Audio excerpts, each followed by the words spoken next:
Bonjour chers étudiants, nous voilà encore une fois ensemble, on va faire la suite et aujourd'hui on va commencer par une application. Donc l'application elle aura donc l'objectif d'apprendre comment déterminer l'équation de la courbe d'indifférence et comment déterminer le TMS, le taux marginal de substitution, avec deux méthodes. Donc on voit bien l'exercice 4 du TD1, on nous donne par exemple une fonction d'utilité uxy égale 2xy plus 3y. La question comment déterminer cette équation de la courbe d'indifférence, un petit rappel. La courbe d'indifférence, c'est l'ensemble de tous les paniers donc, qui sont indifférents. Autrement dit, tous les paniers qui vont aboutir à la même satisfaction, c'est-à-dire tous les paniers ou bien toutes les combinaisons xy qui appartiennent à cette courbe auront le même niveau d'utilité, d'accord? Donc ce sera notre point de départ pour qu'on puisse déterminer y qui est en fonction de x. Voilà comment on fait. On écrit u doit être égal à une constante, par exemple u bar. Je remplace u par la forme donnée dans l'exercice et j'essaie de déterminer y. Je remarque que c'est une addition. Je mets y en facteur de 2x plus 3 égale à u bar. Alors je n'ai qu'à déterminer y.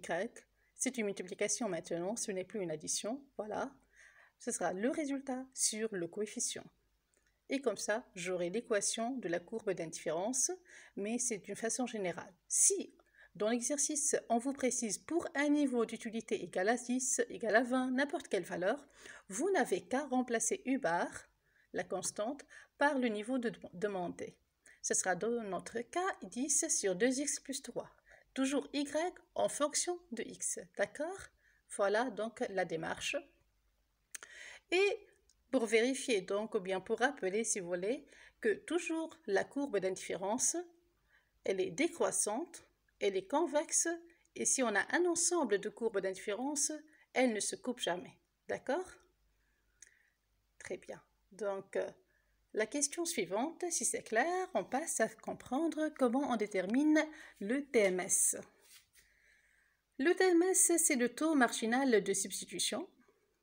Donc, ce taux, il va nous indiquer, par exemple, pour substituer un bien à un autre bien, on a par exemple des quantités de bien x et des quantités de bien y. Si on veut une unité supplémentaire d'un bien x, on doit sûrement renoncer ou bien sacrifier ou bien baisser la quantité du bien y. Voilà donc le principe. Vous voulez une unité supplémentaire d'un bien, vous devez baisser ou bien diminuer la quantité de l'autre bien. Le taux marginal de substitution, il nous indique de combien exactement, on doit renoncer ou bien on doit baisser la quantité de y pour avoir une unité supplémentaire de x.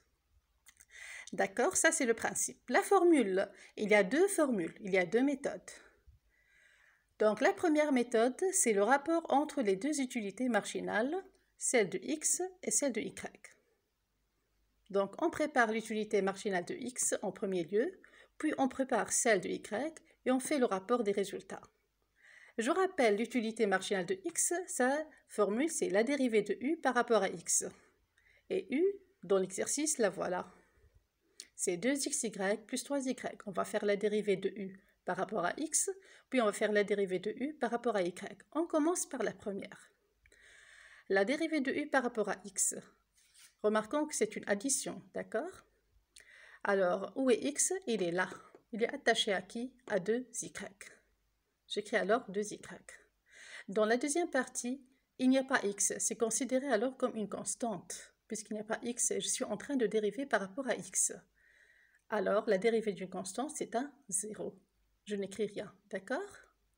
Je fais la même chose pour déterminer l'utilité marginale de y. J'écris la formule, c'est la dérivée de u par rapport à y. Et je reviens à u et je cherche y. Donc, vous avez le choix. Soit laisser sous forme d'addition et chercher y. Voilà, y il est là. Dans la première partie, il est attaché à 2x. Tac, 2x. Dans la deuxième partie, il y a encore y. Il est attaché à 3, plus 3, plus 3. D'accord? Ou bien, vous pouvez transformer en facteur, mettre y en facteur, 2x plus 3, parce qu'il y a y ici, y là.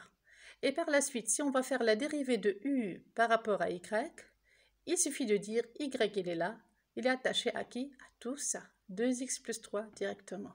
D'accord? Voilà. On a alors déterminé l'utilité marginale de x et l'utilité marginale de y. Pour alors déduire le TMS, le taux marginal de substitution, il suffit, comme c'est déjà indiqué la formule, c'est le rapport entre les utilités. Alors le rapport entre les résultats qu'on a déterminés, 2y sur 2x plus 3. S'il vous plaît, on laisse toujours en fonction de y et de x, on ne remplace aucune valeur. C'est toujours cette forme qu'on cherche. Maintenant, on va vous montrer une deuxième méthode. C'est une deuxième formule qui nous aide aussi à déterminer le TMS. Le TMS peut être fait de cette façon, c'est moins la dérivée de y par rapport à x. Y, c'est qui? Y, c'est l'équation de la courbe d'indifférence qu'on a déterminée dans la première question. Donc y, c'est 10 sur 2x plus 3. C'est ce qu'on a vu tout à l'heure. Voilà, y, c'est ce qu'on a vu. C'est ce qu'on a déterminé. La voilà. On va essayer alors de faire la dérivée de y par rapport à x, puis on ajoute le signe moins.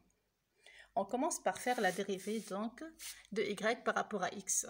Qu'est-ce que je remarque tout d'abord? Je remarque que y, c'est un quotient. Donc c'est 10 sur 2x plus 3. Je rappelle ici une formule très utile. Là, on a un quotient, c'est comme si on a f sur g, d'accord? Donc f sur g, suivez bien, voilà le petit rappel. Là où vous avez f sur g, la dérivée toujours on écrit avec ce signe, ça sera f' g moins g'f sur g au carré. Pour notre exemple, f c'est égal à 10, c'est-à-dire au numérateur on a 10. G, le dénominateur, c'est 2x plus 3. Faites toujours ça dans votre brouillon. Préparez f'. Donc, f, c'est une constante. Il n'y a ni x ni y, n'est-ce pas? La dérivée d'une constante, c'est un 0. f', c'est-à-dire la dérivée de f, c'est un 0. Et la dérivée de g, par rapport à x, bien sûr, ici, c'est 2. Parce que regardez ici, il y a x, il est attaché à 2. Et 3, c'est une constante, toujours, la dérivée, c'est un 0. Qu'est-ce que j'ai fait? J'ai préparé f', j'ai préparé g'. Je n'ai qu'à maintenant apprendre la formule et remplacer f' par sa valeur, g par sa valeur, g' et g au carré, ainsi de suite. Allez, on fait ça ensemble. Donc, qu'est-ce qu'on a dit? F'g moins g'f sur g au carré. Les voilà. Donc, f' c'est un 0, ça c'est 0, d'accord, fois g qui est 2x plus 3, moins g' c'est 2, fois f qui est 10. Sur g au carré, g c'est 2x plus 3, le tout au carré. D'accord? Première étape est faite. Qu'est-ce que je remarque? Je remarque que 0 fois 2x plus 3, c'est un 0, bien sûr. 0 fois 2x plus 3, ça donne 0. Il me reste moins 20 sur 2x plus 3 au carré. Moins, vous voyez? Donc, je remarque que la dérivée de y par rapport à x, c'est négatif. Mais le TMS, c'est moins la dérivée, d'accord? Je n'ai qu'à ajouter un signe moins au résultat trouvé.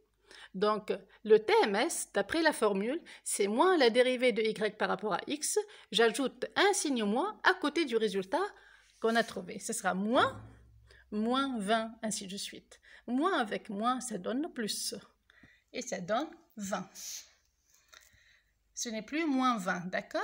Voilà le TMS. C'est la deuxième méthode. Mais on remarque que le résultat trouvé n'est pas égal au résultat de la première méthode. Lequel? TMS de la première méthode, c'était 2y sur 2x plus 3.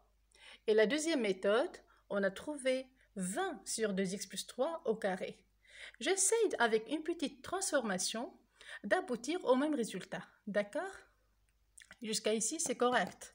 Mais de préférence avoir la même forme. 20, ce qui m'attire l'attention, c'est 2 fois 10. D'accord? Donc, je laisse le dénominateur. Juste, j'écris 2 fois 10. Et 10, C'est égal à quoi? Ça me rappelle un peu du niveau d'utilité donné dans l'exercice 1. Il m'a dit que U égale à 10. Donc U, c'est un niveau d'utilité. Au lieu d'écrire 10, je vais le remplacer par la forme de la fonction d'utilité, 2xy plus 3y, qui est donnée dès le départ. Donc 2 fois 10 devient 2 fois 2xy plus 3y. Je garde le dénominateur. Et comme ça, qu'est-ce qu'on aura alors? On aura 2, c'est un peu, donc 2, voilà, fois. Ici, je remarque que je peux bien sûr, comme on a fait dans la première question, on a transformé d'une addition à une multiplication. J'écris alors, ce sera 2 fois 2x plus 3, le tout fois y. Comme si j'ai mis en facteur y, d'accord? Tout ça sera sur 2x plus 3 au carré.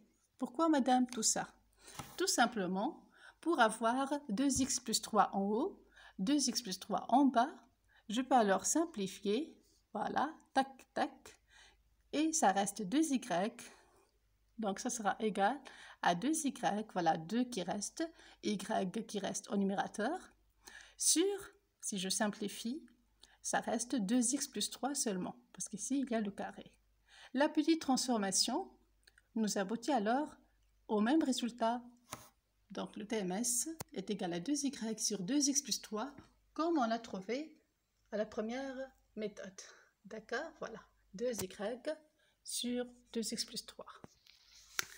Comme ça, on a fini. Donc, les deux premières questions, les deux méthodes. J'espère que c'est clair. Donc, si vous avez aimé, indiquez votre signe. S'il y a des questions, n'hésitez pas. On réagit ensemble, lisez bien et bonne lecture. À la prochaine, on aura d'autres applications et bye bye.